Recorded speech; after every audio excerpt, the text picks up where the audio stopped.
Have you ever wondered how to start a mindfulness practice? Well, you're not alone.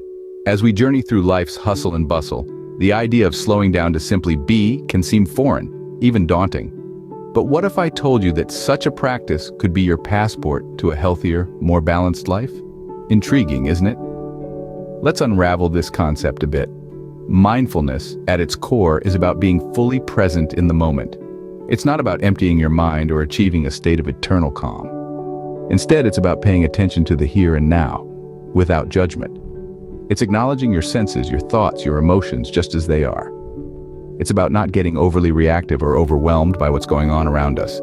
It's about fostering a deeper connection with oneself and the world around us. Now you may be wondering, what's in it for me? Well, the benefits of mindfulness are plentiful and backed by science.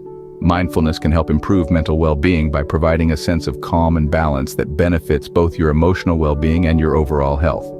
It can help reduce stress by helping you cope better with whatever life throws at you. It can increase your focus, helping you become more efficient at work or in your personal life. Mindfulness can even improve your relationships by helping you react more thoughtfully to difficult situations. But here's the catch: like any other skill, mindfulness requires practice. It's not a magic pill that will instantly solve all your problems. It's a journey, a way of life that needs nurturing and patience. But the rewards, oh, they are worth it. So how can you start your very own mindfulness practice? Stick around and we'll dive into 5 simple steps. Whether you're a seasoned wellness seeker or just dipping your toes into the world of mindfulness, these steps will offer a practical, approachable way to incorporate mindfulness into your everyday life. So let's embark on this journey together, shall we? The first step in starting a mindfulness practice is creating a mindful environment. Now, what does a mindful environment look like? It's a place where you can be at ease, where distractions are at a minimum, and where you feel a sense of calm. This could be a dedicated corner in your home, your garden, or even a quiet spot in your local park. The key is to find a place where you feel comfortable and where your mind can rest. Think about what soothes you. Is it the sound of birds chirping, the soft glow of a candle, or the smell of fresh flowers? These elements can contribute to creating a serene environment that encourages mindfulness. Remember to keep this space clean and clutter-free. Physical clutter can lead to mental clutter, and that's the last thing we want when we're trying to practice mindfulness. So go ahead, set up your mindful space and make it uniquely yours. Remember, a peaceful environment can make a big difference in your mindfulness practice. Once you have your environment set up, it's time to focus on your breath. Now, this might sound simple, but it's actually one of the most fundamental aspects of mindfulness. The breath, you see, is our life force. It's our constant companion from the moment we're born until the moment we pass on. And yet, how often do we really pay attention to it? So how do we start focusing on our breath? Well, you might want to begin by closing your eyes. This helps to shut out any external distractions and allows you to turn your attention inward. Now take a slow, deep breath in through your nose. Feel the air as it fills your lungs and notice how your chest and abdomen rise. Hold your breath for a moment and then slowly exhale through your mouth, noticing how your body falls. This, my friends, is conscious breathing. It's not just about filling your lungs with air and then expelling it. It's about really feeling and experiencing every aspect of the breath. It's about noticing the coolness of the air as it enters your nostrils, the stretching of your lungs as they fill with air, the brief pause before you exhale, and the warm rush of air as it leaves your body. It's about being fully present in this very moment, with this very breath. Concentrate on the rise and fall of your chest. Feel the rhythm of your breathing. It's like the ebb and flow of the ocean, a constant cycle of in and out, rise and fall. This is your anchor, your grounding point in the present moment. But remember, this isn't about controlling your breath or trying to breathe in a certain way. It's about observing your natural breath, just as it is. If your breaths are short and shallow, that's okay. If they're long and deep, that's okay too.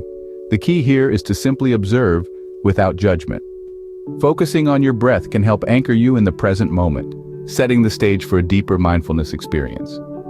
So take a moment to breathe, to be present, and to be mindful. You're on your way to a more peaceful and focused life. Step 3 in our mindfulness journey involves becoming an observer of your thoughts. Now, this might sound a bit peculiar. How can we be both the thinker and the observer of our thoughts? Well, it's simpler than you might imagine.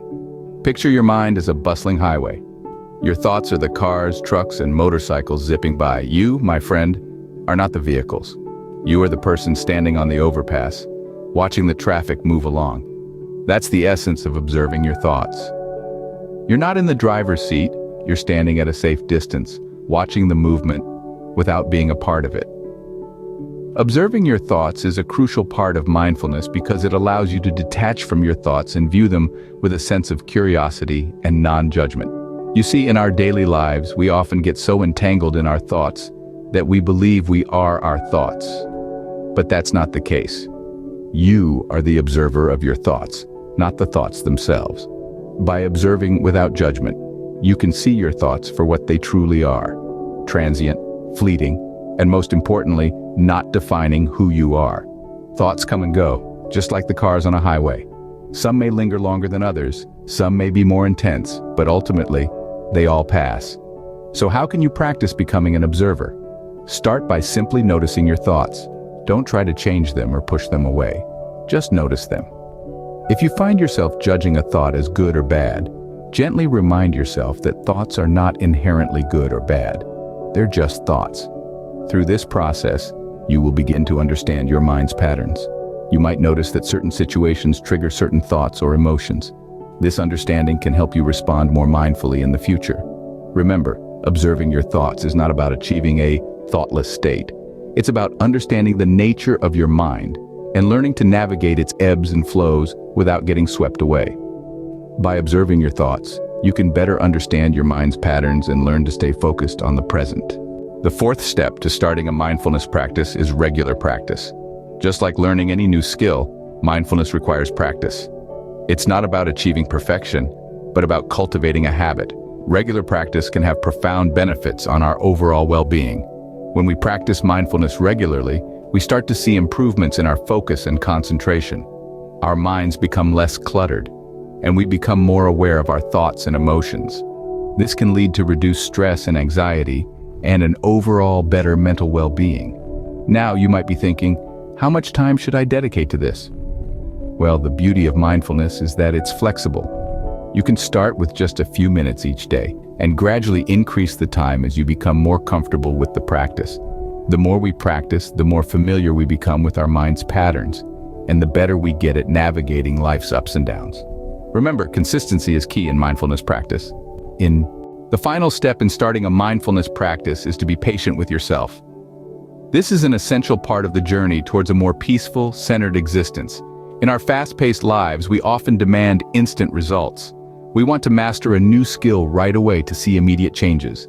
But mindfulness, like any other skill, takes time to cultivate. It's not about racing to the finish line, but rather, it's about taking the time to truly immerse yourself in the process. Now let's talk about wandering thoughts. It's completely normal for your mind to wander during your mindfulness practice. Maybe you're replaying a conversation from earlier in the day, or planning out your to-do list for tomorrow. This doesn't mean you're failing at mindfulness. Quite the opposite, in fact. Each time you notice your mind has wandered and you bring your focus back to your breath, you're strengthening your mindfulness muscles.